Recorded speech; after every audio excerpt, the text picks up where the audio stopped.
यहाँ पर हमें एक मैट्रिक्स दे रखा है जिसका साइज़ 3/3 है और sum and product of eigenvalues भी दे रखा है, यानी कि सम जो है आइगन वैल्यू का वो 10 है और जो प्रोडक्ट है वो आपको 30 दे रखा है।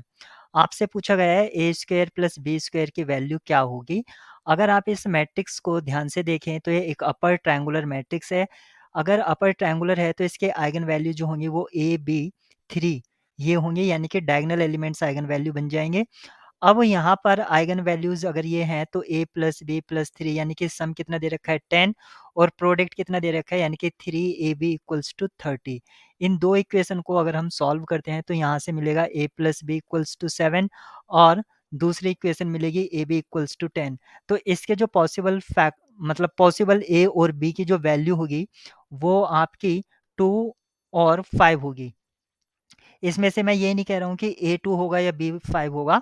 आप क्वाड्रेटिक इक्वेशन भी बना सकते हैं, यानी कि एक्स स्क्वायर माइनस सम, यानी कि 7x प्लस 10 इक्वल्स टू 0। यहाँ से इसके सॉल्यूशन फाइंड आउट कर लेंगे तो आपको एग्जैक्टली पता चल जाएगा।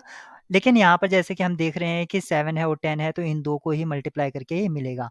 लेकिन हमें चाहिए था ए स्क्वायर प्लस बी स्क्वायर की, तो यानी कि इनका स्क्वायर कर देंगे तो 2 का स्क्वायर जो होगा वो 4 होगा और 5 का स्क्वायर जो होगा वो 25 होगा। अब दोनों को प्लस करना है, यानी कि 29 इसका करेक्ट आंसर होगा, ऑप्शन ए।